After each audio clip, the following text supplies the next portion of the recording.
Jarang terjadi di dunia olahraga. Seorang pelatih mengaku tak ingin bertemu lawan tertentu sebelum turnamen dimulai. Kenapa Indonesia sampai membuat Malaysia gentar? Apa yang sebenarnya mereka takutkan? Dan apakah ini bukti bahwa kekuatan timnas futsal Indonesia kini sudah berada di level yang berbeda? Dunia futsal Asia Tenggara kembali memasuki fase yang penuh tensi bahkan sebelum bola pertama ditendang.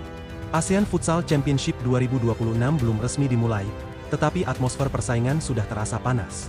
Bukan hanya karena rivalitas klasik antar negara, melainkan karena perubahan kekuatan yang kini mulai terlihat jelas di kawasan ini. Indonesia yang dulu dianggap sekadar pesaing kini berubah menjadi pusat perhatian utama. Pernyataan mengejutkan datang dari pelatih futsal Malaysia, Eddie Azwan Zainal. Dalam sebuah wawancara, ia secara terbuka mengakui bahwa dirinya tidak berharap bertemu Indonesia di fase grup. Kalimat itu langsung memicu diskusi luas di kalangan penggemar futsal. Banyak yang bertanya-tanya, apakah ini bentuk kejujuran seorang pelatih atau sinyal bahwa ada sesuatu yang benar-benar berubah dari kekuatan Indonesia? Di dunia olahraga profesional, jarang sekali seorang pelatih mengungkapkan kekhawatiran secara terbuka sebelum turnamen dimulai. Biasanya para pelatih memilih menjaga kepercayaan diri timnya dengan pernyataan diplomatis. Namun kali ini berbeda. Pernyataan tersebut justru terasa seperti pengakuan bahwa Indonesia kini berada di level yang sulit dihadapi. Turnamen ASEAN Futsal Championship 2026 sendiri menghadirkan format kompetisi yang mempertemukan tim-tim terbaik Asia Tenggara dalam dua grup besar. Grup A dihuni Thailand, Vietnam, Myanmar, dan Timor Leste, sementara grup B langsung mendapat julukan grup neraka. Indonesia, Australia, Malaysia, dan Brunei tergabung dalam satu persaingan yang diprediksi berlangsung brutal sejak pertandingan pertama. Label grup neraka bukan muncul tanpa alasan. Indonesia datang dengan status performa paling stabil dalam beberapa tahun terakhir. Australia dikenal dengan kekuatan fisik dan tempo tinggi. Malaysia memiliki organisasi permainan yang disiplin. Sementara Brunei berpotensi menjadi kuda hitam yang sulit ditebak. Namun dari semua peserta, sorotan terbesar tetap mengarah pada Indonesia. Dalam kurun waktu singkat, perkembangan timnas futsal Indonesia terlihat sangat signifikan. Mereka tidak lagi bermain reaktif seperti beberapa tahun lalu, melainkan tampil dengan identitas permainan yang jelas dan modern. Kesuksesan Indonesia tidak datang secara instan. Gelar juara Piala AFF Futsal 2024 menjadi titik awal perubahan mental tim. Kemenangan tersebut membangun rasa percaya diri bahwa Indonesia mampu bersaing sebagai yang terbaik di kawasan. Momentum itu berlanjut dengan medali emas SEA Games 2025 yang semakin menguatkan status Indonesia sebagai kekuatan baru. Tim ini tidak hanya menang, tetapi mampu mengontrol permainan dan menunjukkan kedewasaan taktik yang sebelumnya jarang terlihat. Pencapaian paling mengejutkan datang saat Indonesia berhasil menjadi runner-up Piala Asia Futsal 2026.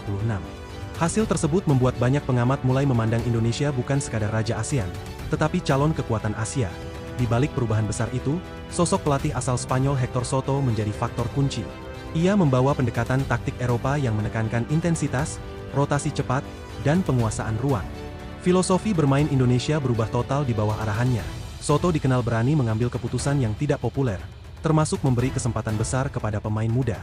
Keputusan ini awalnya diragukan, tetapi justru menjadi kekuatan baru karena Indonesia kini memiliki energi permainan yang jauh lebih tinggi. Permainan Indonesia kini mengandalkan transisi cepat dari bertahan ke menyerang. Pola pressing tinggi membuat lawan sulit membangun serangan sejak area pertahanan sendiri. Banyak tim akhirnya memilih bermain defensif saat menghadapi Indonesia. Hal inilah yang kemungkinan besar menjadi alasan kekhawatiran Malaysia. Menghadapi Indonesia bukan hanya soal teknik, tetapi soal tekanan mental sepanjang pertandingan. Kesalahan kecil saja bisa langsung berubah menjadi peluang gol. Tiga pemain senior seperti M. Albagir, Dewa Rizky, dan Guntur Sulistyo tetap menjadi fondasi tim. Pengalaman mereka menjaga stabilitas permainan saat situasi pertandingan mulai memanas. Di sisi lain, kehadiran pemain muda memberikan dimensi baru.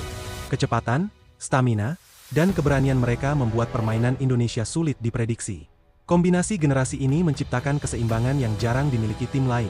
Indonesia kini tidak bergantung pada satu bintang. Sistem permainan menjadi pusat kekuatan utama.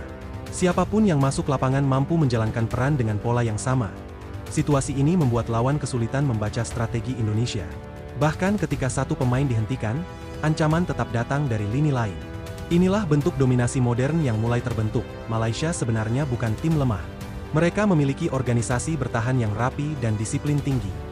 Namun menghadapi tim dengan tempo cepat seperti Indonesia seringkali memaksa mereka keluar dari zona nyaman.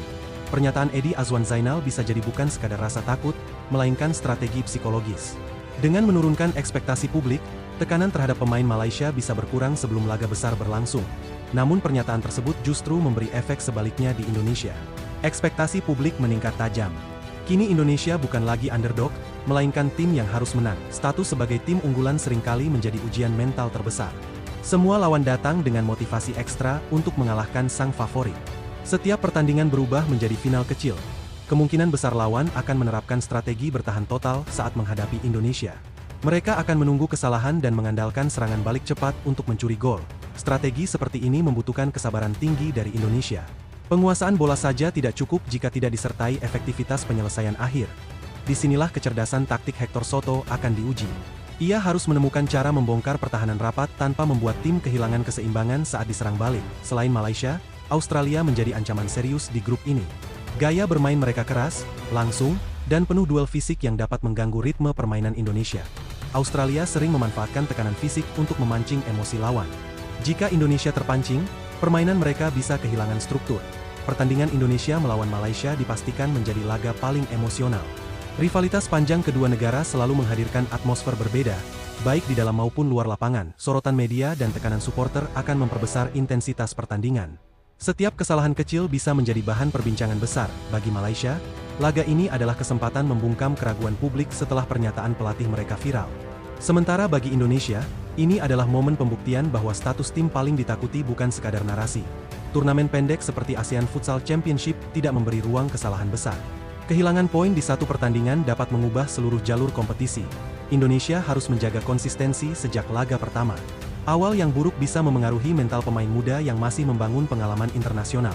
Namun jika berhasil melewati grup neraka, kepercayaan diri Indonesia akan meningkat drastis. Lawan di fase gugur kemungkinan besar akan menghadapi tim dengan momentum kuat. Kesuksesan beruntun dalam beberapa tahun terakhir mulai membentuk identitas baru futsal Indonesia. Tim ini tidak lagi bermain untuk mengejutkan, tetapi untuk mempertahankan dominasi. Jika Indonesia kembali meraih gelar, maka era baru futsal Asia Tenggara benar-benar telah dimulai. Dominasi bukan lagi mimpi, melainkan realitas yang sulit dibantah. Kini semua spekulasi akan segera diuji di lapangan. Pernyataan, analisis, dan prediksi tidak lagi berarti ketika peluit pertandingan dibunyikan. Pertanyaan terbesar akhirnya kembali pada satu hal sederhana. Apakah ketakutan lawan adalah tanda kekuatan sejati, atau justru awal tekanan besar yang harus ditanggung Indonesia? Jawabannya hanya bisa ditemukan melalui permainan, kerja keras, dan mental juara yang sesungguhnya. Karena di futsal, reputasi bisa dibangun bertahun-tahun, tetapi bisa runtuh hanya dalam satu pertandingan.